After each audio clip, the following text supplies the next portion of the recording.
हाल ही में Telegram messaging app के CEO और संस्थापक पावेल ड्यूरोव को पेरिस में गिरफ्तार किया गया, जिससे पूरी दुनिया में हड़कंप मचा हुआ है। यह गिरफ्तारी न केवल फ्रांस में बल्कि भारत समेत अन्य देशों में भी टेलीग्राम के भविष्य पर सवाल खड़े कर रही है। टेलीग्राम, जिसे ड्यूरोव ने 2013 में अपने भाई के साथ मिलकर शुरू किया था, वर्तमान में दुनिया भर में 950 मिलियन से अधिक सक्रिय उपयोगकर्ताओं द्वारा इस्तेमाल किया जाता है। हालांकि हाल की घटनाओं ने इस प्लेटफॉर्म की सुविधा और वैधता पर सवाल खड़े कर दिए हैं। 24 अगस्त 2024 को पावेल ड्यूरोव को पेरिस के ले वार्गिन हवाई अड्डे पर हिरासत में लिया गया। आरोप था कि उनके प्लेटफॉर्म टेलीग्राम का इस्तेमाल अवैध गतिविधियों जैसे नशीली दवाओं की तस्करी और बाल यौन शोषण सामग्री के वितरण के लिए किया जा रहा था। फ्रांसीसी पुलिस द्वारा की गई शुरुआती जांच में यह पाया गया कि टेलीग्राम पर मॉडरेशन की कमी के कारण आपराधिक गतिविधियां बिना किसी रोक टोक के संचालित हो रही थी। फ्रांस में यह मामला तब और गंभीर हो गया जब जांचकर्ताओं ने पाया कि टेलीग्राम का इस्तेमाल इस्लामिक चरमपंथियों और ड्रग तस्करों द्वारा भी किया जा रहा है। इन आरोपों के आधार पर ड्यूरोव की गिरफ्तारी वारंट जारी किया गया और उन्हें पुलिस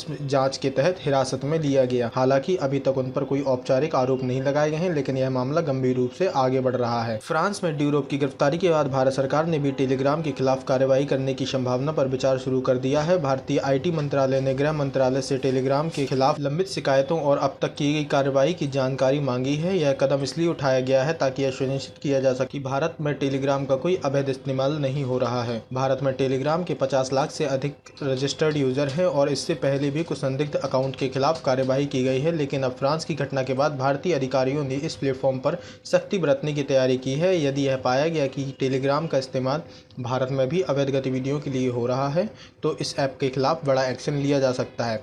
टेलीग्राम की खासियत यह है कि यह एक इंटीग्रेटेड मैसेज की सुविधा प्रदान करता है, जिससे उपयोगकर्ता के संदेशों को पढ़ पाना मुश्किल हो जाता है। हालांकि इसका एक नकारात्मक पहलू यह है कि इंक्रिप्शन का इस्तेमाल आपराधिक गतिविधियों के लिए भी किया जा सकता है। फ्रांसीसी जांचकर्ता ने पाया कि टेलीग्राम पर मॉडरेशन की कमी के कारण अपराधी बिना किसी रोक टोक के अपने काम को अंजाम दे सकते हैं। विशेषज्ञों का मानना है कि टेलीग्राम के बड़े चैट समूह, जिसमें 2 लाख से अधिक लोग शामिल हो सकते हैं, गलत सूचना और अवैध गतिविधियों के प्रसार के लिए एक आदर्श स्थान बन सकते हैं। हालांकि टेलीग्राम ने दावा किया कि उनका मॉडरेशन उद्योग मानकों के भीतर है और इसमें लगातार सुधार हो रहा है, लेकिन इस दावे के बावजूद प्लेटफॉर्म की सुरक्षा को लेकर सवाल उठ रहे हैं। पावेल ड्यूरोव की गिरफ्तारी के बाद दुनिया भर में इस घटना पर मिश्रित प्रतिक्रियाएं सामने आई हैं। कुछ लोग, जैसे कि ट्विटर के मालिक एलन मस्क, ने इसे अभिव्यक्ति की स्वतंत्रता पर हमला बताया और कहा कि ड्यूरोव निर्दोष है। वहीं दूसरी ओर कई लोग इस गिरफ्तारी को न्यायोचित ठहरा रहे हैं और उनका कहना है यदि टेलीग्राम का इस्तेमाल अवैध गतिविधियों के लिए किया जा रहा है तो इसके सीईओ को जवाबदेह ठहराना सही है। रूस ने भी इस मामले पर प्रतिक्रिया नहीं दी है, जहां क्रेमलिन की प्रवक्ता दमित्री पेस्केव ने कहा कि उन्हें अब तक इस मामले का कोई आधिकारिक बयान नहीं मिला है और वे ड्यूरोव पर लगाए गए आरोपों के बारे में जानकारी मिलने का इंतजार कर रहे हैं। हालांकि रूस के कुछ अधिकारियों ने इसे पश्चिमी देशों द्वारा राजनीति से प्रेरित कदम बताया है। ड्यूरोव की गिरफ्तारी और टेलीग्राम के खिलाफ हो रही जांच ने इस प्लेटफॉर्म के भविष्य को अनिश्चित कर दिया है। यदि जांच में साबित होता है कि टेलीग्राम का इस्तेमाल बड़े पैमाने पर अवैध गतिविधियों के लिए किया जा रहा है, तो इसे लेकर वैश्विक स्तर पर सख्त कदम उठाए जा सकते हैं। भारत में भी यदि गृह मंत्रालय की जांच में यह पाया गया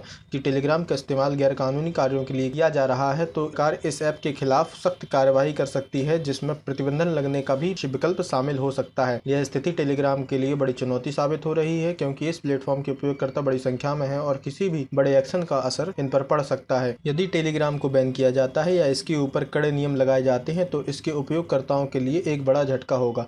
ऐसी ही लेटेस्ट न्यूज़ के लिए हमारे चैनल को सब्सक्राइब करें और इस विषय पर आपकी क्या राय है हमें कमेंट सेक्शन में जरूर बताएं। धन्यवाद।